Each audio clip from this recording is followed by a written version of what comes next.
Got a little Birkin S3, and sorry, it's my daughter Leslie. She's the only one that was brave enough to try and get into it. Then I think, the next thing on the agenda, John, it's your 85th, a few days ago.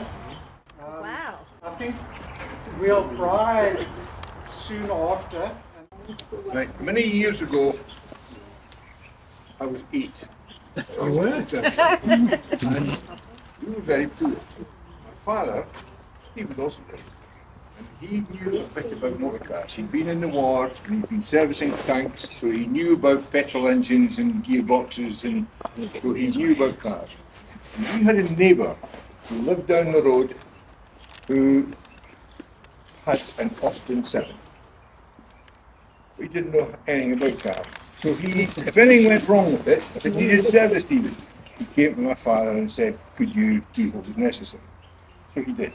And in exchange, money didn't change hands because nobody had money. So we got to use the car on a Sunday or something like this. So my first remembrance, I was 8, and we got the use of this Austin 7, and we were going to Barty Ferry, which is a beach just outside Dundee in Scotland. It was a hill. Austin 7 didn't go up that. So it sort of sticks in your head a bit when this is unusual. So my father turned round and tried to reverse up the hill, because reverse is generally lower than first. Even today it's lower than first. Didn't work. So we took off and did a circuitous route, God knows how many miles, and ended up in Barty Ferry. But that stuck in my head, Austin 7. And then later, I was now 16, I got a job in a factory fairly close to home. I used to walk to work. And it rains a lot in Scotland. In fact, it seldom doesn't rain in Scotland. In fact, it's the case that in Dundee it's on a broad river. And if you used to stand on Riverside Drive and look across the river, and if you could see Fife on the other side, that meant it was about to rain. If you couldn't see Fife, that meant it was raining. So anyway, I'm walking to work, and this draftsman used to drive the same route as I did, partially, and he would pass me in his Austin 7, and I would get a lift to work in an Austin 7. So my first remembrance of a motor car trip was an Austin 7, later Austin 7. Then I grew up a bit, and I got to 1959. I was now 20 years old. And all of a sudden, in town, I saw a car. And I didn't want this car, I needed this car. It was a Lotus 7. So I started reading about Lotus 7s. And strangely, when the Austin 7 went out of business in 1939, there were a number of people got together. Bill Bodie from the Motorsport magazine, and Holland Birkett, and a few others got together and decided a car like this could not be allowed to die. So they formed a club called the 750 Club, which is still in existence today. And I consider it to be the world's premier motor club. I'll tell you why later. So this 750 Club was to preserve the Austin 7. And a number of people thought, great idea, we must do this. One of them being a man called Colin Chapman. You may have heard of him.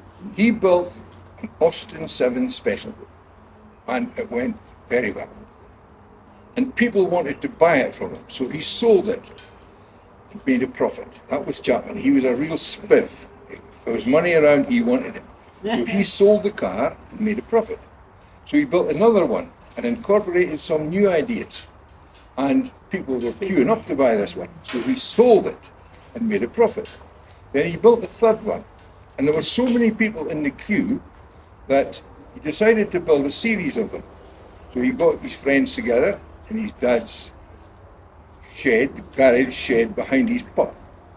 And they built cars there, and he decided that at that time there were a number of people building cars, and there was a woman, a girl called Lolita. And this Lolita was a young girl, it's a boot. And this young girl used to seduce older men. So, the Broadley brothers, they built a car, and they decided they would call their car Lolita, because anybody driving this car would be seduced by the car. And Chapman thought, good idea, so he had to think about it, and he said,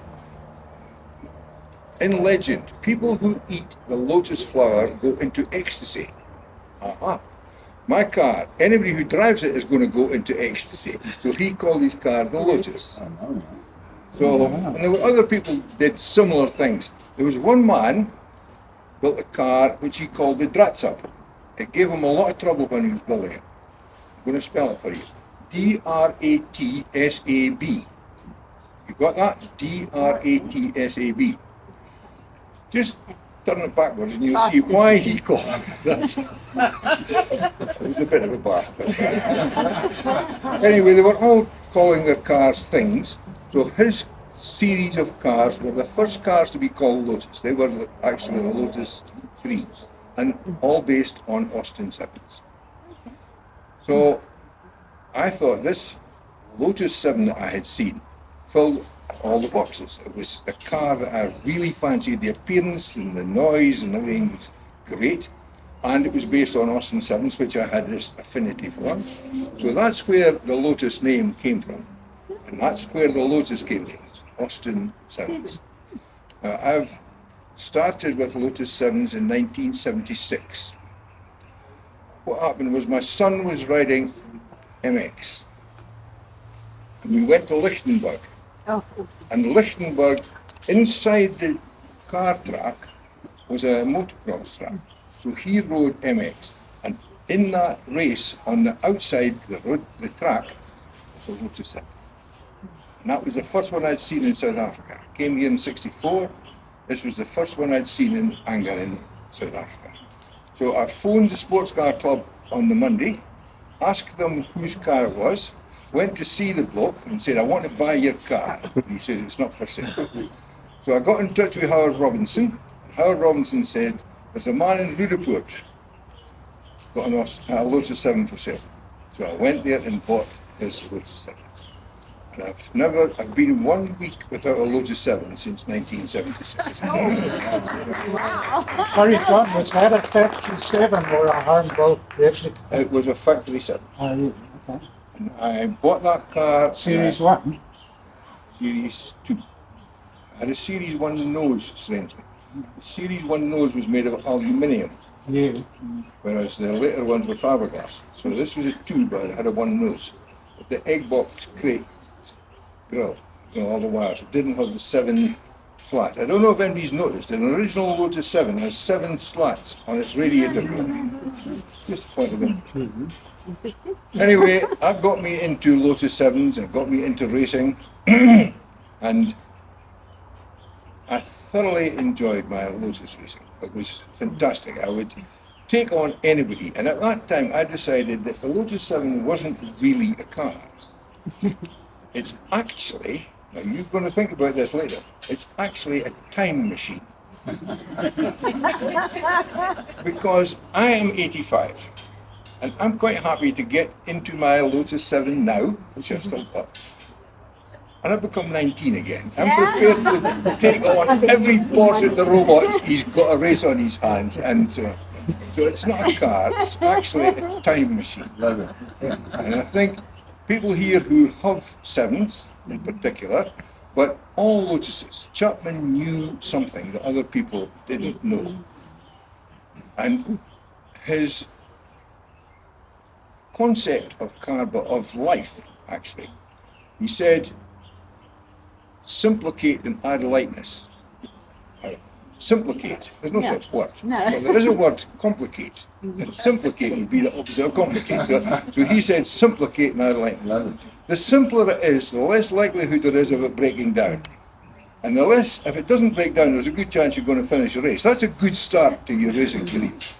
Add lightness. You can't add lightness. You can subtract things for lightness, but he added lightness. Things like big generator. Needs a big bracket. Now, if you could put on a small generator, you can put on a small bracket. So it adds up and you save weight. And then he thought, sprint races, why have a generator? So he would just run on the battery. So I like these concepts. I've lived by these concepts. I think they're wonderful, and I still do the same. Now, I'm going back in time. I'm back where Colin Chapman was in 1951. I build Austin 7 specials for my own enjoyment. And I thoroughly enjoy it. I modify them and I do all sorts of things. It's a wonderful hobby. Cars now are getting a bit expensive. Austin 7s are cheap, cheap, cheap. And they're simple. And they're so simple that you can actually improve on them, as Colin Chapman did.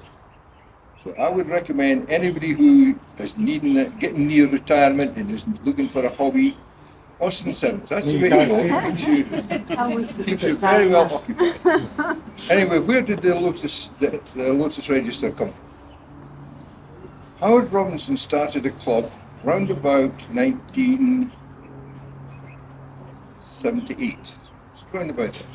And he called it the Historic Lotus Register, because there was a historic Lotus Register in Britain, and he was in contact with the historic Lotus Register there, so he decided to have a historic Lotus Register. But it wasn't very active, because he wanted to restrict it to genuine lotuses. So it went bust, simple as that. And then Caterham started up, and they had an agent up here called Eddie Pienaar.